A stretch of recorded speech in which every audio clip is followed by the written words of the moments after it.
every empire that attacked Iran, and what became to them. History is not a series of events, it is a series of patterns, and one of the oldest runs through the Iranian plateau like a fault line. Welcome to another video of the Divine Narrative. Today we are diving deep into the empire that attacked Iran and what they became. The Graveyard of Empires, 2,500 years of one pattern. There is a piece of land on this earth that has broken more empires than any other in history. It has been invaded, conquered, burned, and occupied dozens of times over the last 2,500 years. By some of the greatest military commanders who ever lived. By armies numbering in the hundreds of thousands. By forces equipped with the most advanced weapons of their age. And yet, every empire that attacked it either died, collapsed, or was fundamentally transformed. Alexander the Great conquered it, and was dead at 32, his empire shattered within a decade. Rome sent army after army, and Rome fell. The Mongols, the most feared military force in human history, swept through it, and became it. The British, the Russians, the Americans, all have reached into this land, and all have eventually pulled back a burned hand. That land is Iran. This is not a coincidence. It is not a curse. It is a 2,500-year pattern woven from geography, culture, identity, and something harder to define. A civilizational stubbornness that outlasts conquerors. Today, we go through every empire, one by one, and we ask the same question of each. What happened to them? Why Iran? The Geography of Defiance. Before we walk through the empires, we need to understand the terrain, because this story is as much about geography as it is about armies. The Iranian plateau sits at the crossroads of Asia, Europe, and Africa, making it simultaneously strategically irresistible and militarily punishing. Any empire wanting to control the Silk Road, the Persian Gulf, Central Asia, or the Indian subcontinent eventually had to deal with Iran. But look at what conquering armies actually face. To the north, the Alborz and Caucasus mountain chains, among the most rugged terrain on Earth. To the west, the Zagros Mountains, a series of parallel ridges stretching 1,500 kilometers, creating a natural fortress that has shredded supply lines for 3 millennia. At the center, the Great Salt Desert, the Dasht-e-Kavir, one of the most hostile environments on the planet. To the east, more mountains, more desert, more territory, where conventional armies dissolve into exhaustion and guerrilla war. Iran is not a country you can simply defeat in a set-piece battle and then govern from a palace. It is a civilization embedded in a natural fortress. And civilizations, unlike armies, do not surrender at a battle. They absorb. They adapt. They outlast. Iran has been doing this for 5,000 years. The visitors come and go. The civilization remains. 330 BC, Alexander the Great. He won the war and lost everything. Let us begin with the greatest conqueror the ancient world had ever seen. In 334 BC, Alexander of Macedon crossed into Asia with roughly 40,000 men. By 330 BC, he had done the unthinkable.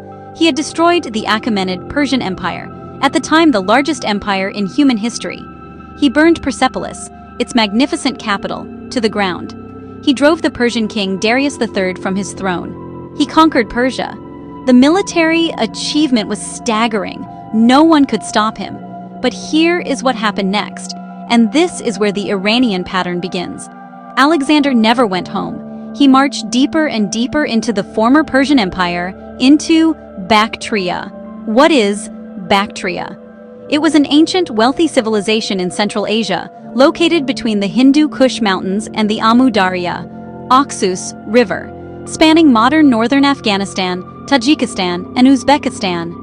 Known as a strategic crossroads between east and west, it was a pivotal Achaemenid province conquered by Alexander the Great before becoming the independent Greco-Bactrian kingdom. Into the edges of India, increasingly adopting Persian customs, Persian dress, Persian court rituals, marrying a Persian noblewoman named Roxana. His Macedonian generals were horrified. His men mutinied.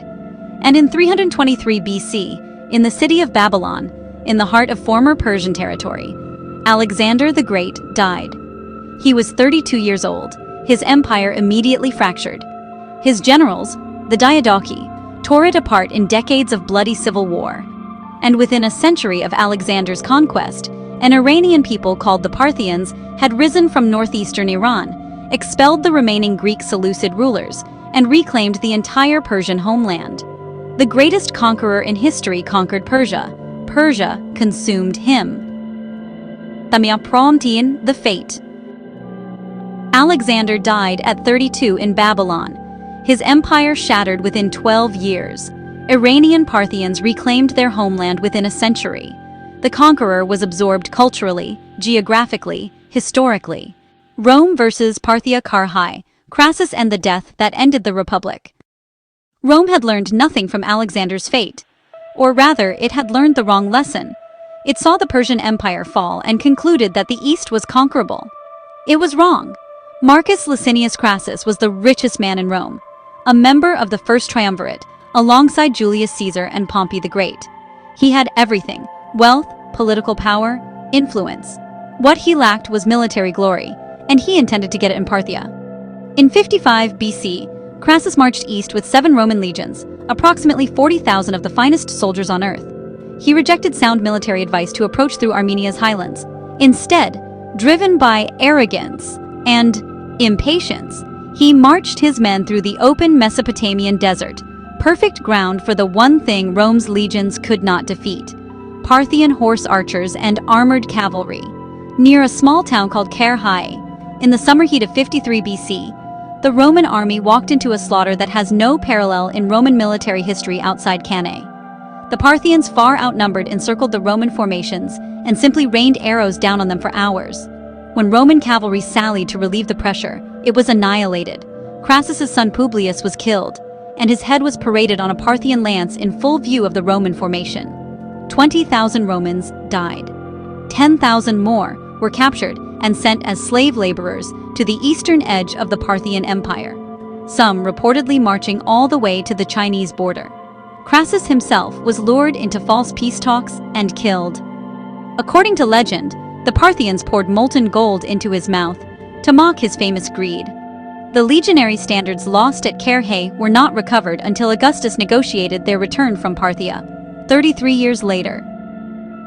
Fate. The defeat shattered the First Triumvirate, helped ignite the civil wars that would end the Republic, and cemented Parthia as Rome's enduring rival. The richest man in Rome died with molten gold in his throat.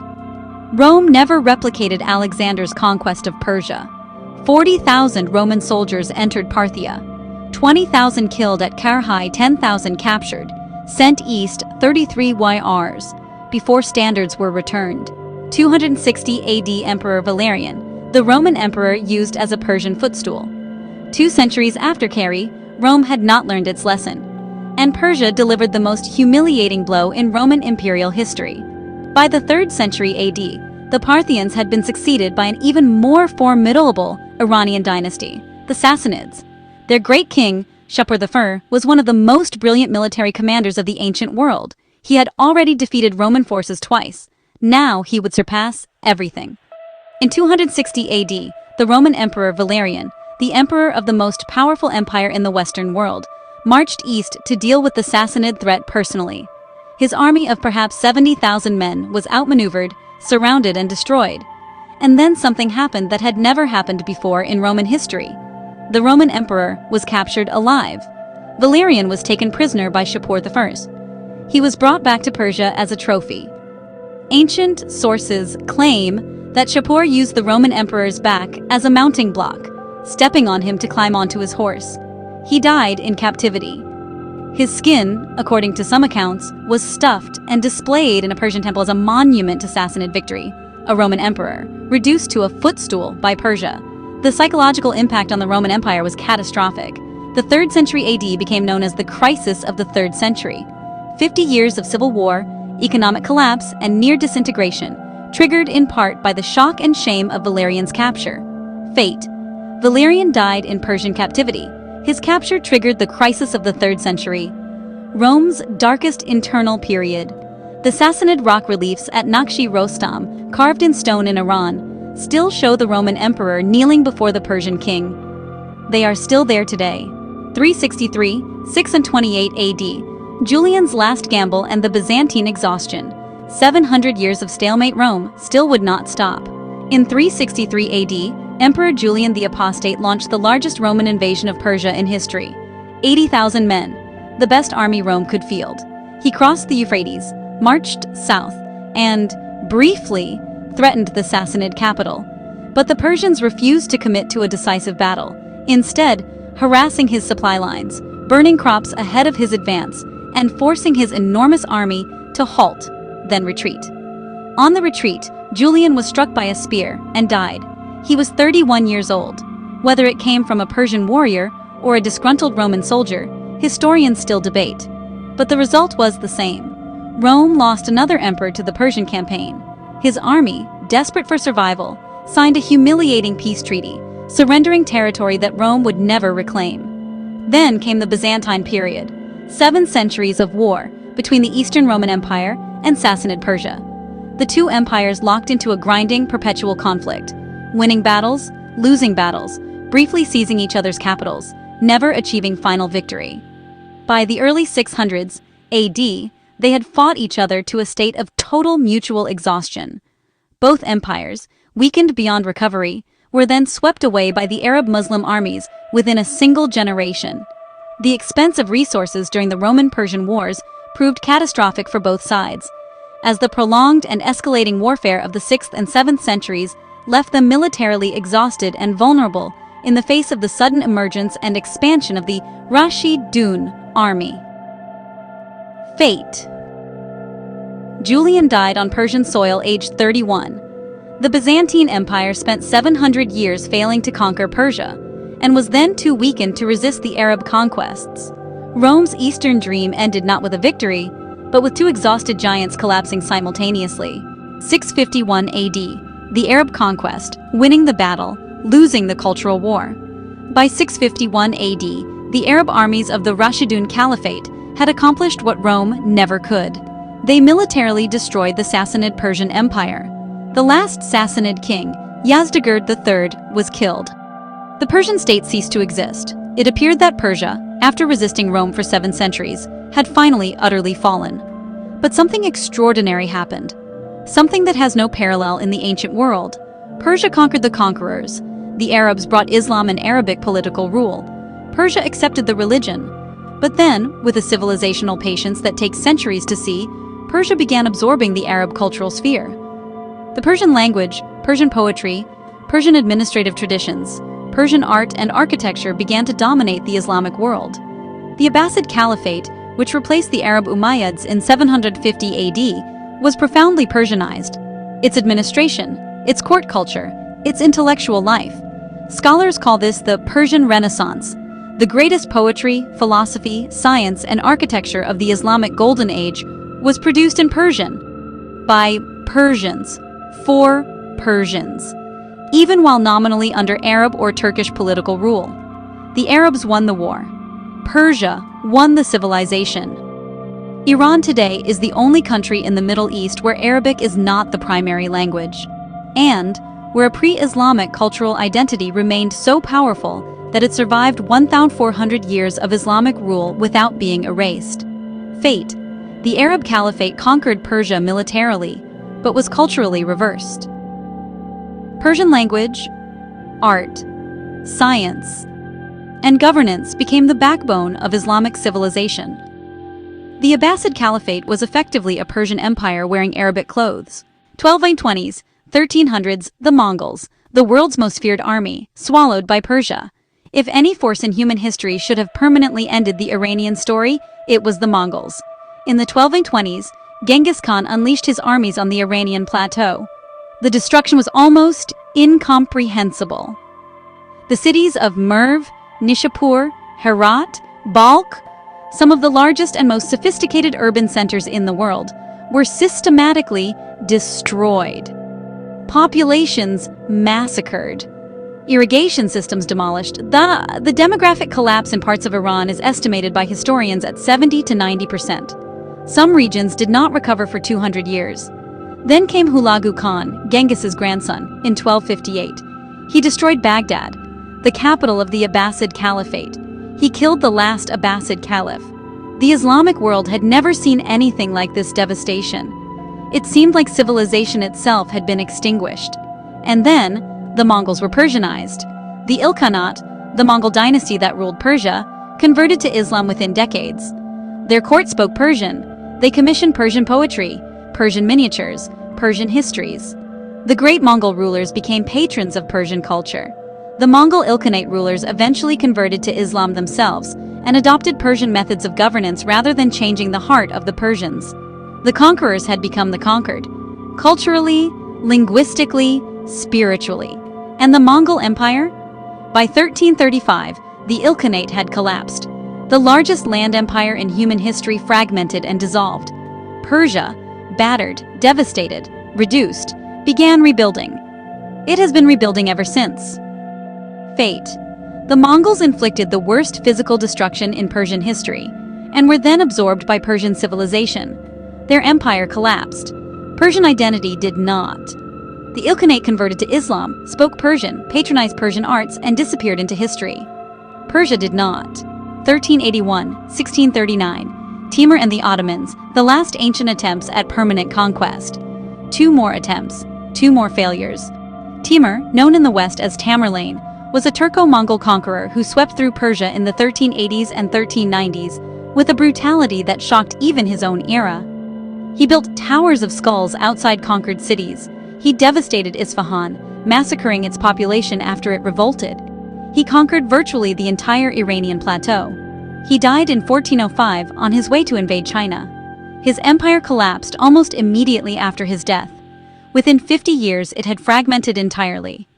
And in 1501, a new Iranian dynasty, the Safavids, rose from within Iran itself, declared Shia Islam as the state religion, unified the country, and built one of the most sophisticated empires in the world. The Safavid capital of Isfahan, rebuilt on ruins that Timur had devastated, became one of the most beautiful cities on earth. Isfahan is half the world, Iranians said. Then came the Ottoman Empire, the dominant power of the Muslim world, master of the Middle East, Southeastern Europe, and North Africa. Between 1514 and 1639, the Ottomans and Safavid Persians fought a series of devastating wars, the greatest Muslim-on-Muslim conflicts in history. The Battle of Chaldiran in 1514 was an Ottoman victory. But the Ottomans never conquered Persia, never absorbed it, never broke it. The Treaty of Zuhab in 1639 essentially recognized 2 equal powers with a permanent border. Persia had once again survived its most powerful neighbor, and the Ottoman Empire itself would collapse in 1922. The Islamic Republic of Iran still exists. Fate. Timur died mid-campaign. His empire collapsed within 50 years. The Ottomans, the most powerful Islamic empire in history, spent 125 years fighting Persia and never conquered it. The Ottoman Empire is gone. Iran is not. 1800s, 1946. The British and Russians, the Great Game. Iran, always won the modern era, brought new empires with new weapons, but the same result. Throughout the 19th century, the British Empire to the south and the Russian Empire to the north competed for dominance over a weakened Qajar Iran, a rivalry historians call the Great Game. Both powers extracted concessions, both installed client governments, both carved Iran into informal spheres of influence. In 1907, they formally divided it between them in a secret agreement, without consulting Iran. During World War II, both Britain and the Soviet Union occupied Iran simultaneously, fearing its oil would fall to Nazi Germany. The Soviet Union occupied the north.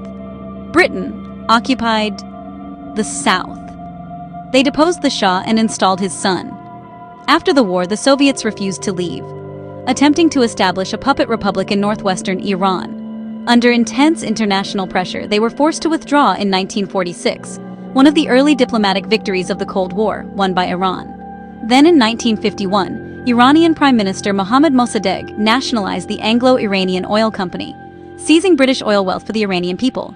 Britain, furious, orchestrated a boycott. In 1953, the CIA and British intelligence staged a coup and overthrew Mossadegh. 26 years later, that coup came back around. The Shah installed by the West was overthrown in the 1979 revolution, and Iran has been a sworn enemy of both Britain and the United States ever since. The British Empire is gone. The Soviet Union is gone. Iran remains. Fate. The British Empire dissolved by 1960s. The Soviet Union collapsed in 1991. Both tried to permanently dominate Iran. Neither succeeded. The 1953 CIA coup, intended to secure Western influence in Iran forever, produced the 1979 revolution, the precise opposite of its intended result. 1953, 2026, the United States, the newest chapter in the oldest story. And so we arrive at the newest empire in the oldest pattern. The United States inherited the British role in Iran after 1945, backing the Shah, maintaining access to Iranian oil, treating Iran as a strategic asset in the Cold War. In 1953, the CIA staged the coup that overthrew Mossadegh and reinstalled the Shah, America's man in Tehran. For 26 years, it worked. Then, in 1979, it spectacularly did not. The Iranian Revolution overthrew the Shah. Students stormed the U.S. Embassy and held 52 Americans hostage for 444 days. An American rescue mission, Operation Eagle Claw, crashed in the Iranian desert. The most powerful military on earth was humiliated by a revolutionary government with almost no conventional military assets. Since then, sanctions, cyber attacks, proxy conflicts, assassinations, the killing of Iranian General Qasem Soleimani in 2020, the 12-day War of June 2025, in which American B-2 bombers struck Iran's nuclear facilities, and the February 2026 war, ongoing as this video is produced, in which the United States and Israel struck Iran directly, killing its supreme leader, triggering Iranian counterstrikes across the region, and closing the Strait of Hormuz. The outcome of the 2026 conflict is not yet written, but every historian watching knows one thing: the outcome of the pattern is fate. The chapter is still being written, but the pattern is 2,500 years old. Every empire that tried to permanently dominate Iran, militarily, culturally, politically, eventually retracted, collapsed, or was transformed. The Iranian civilizational core endured each time. The pattern. Why does this keep happening? The anatomy of civilizational resilience. So why?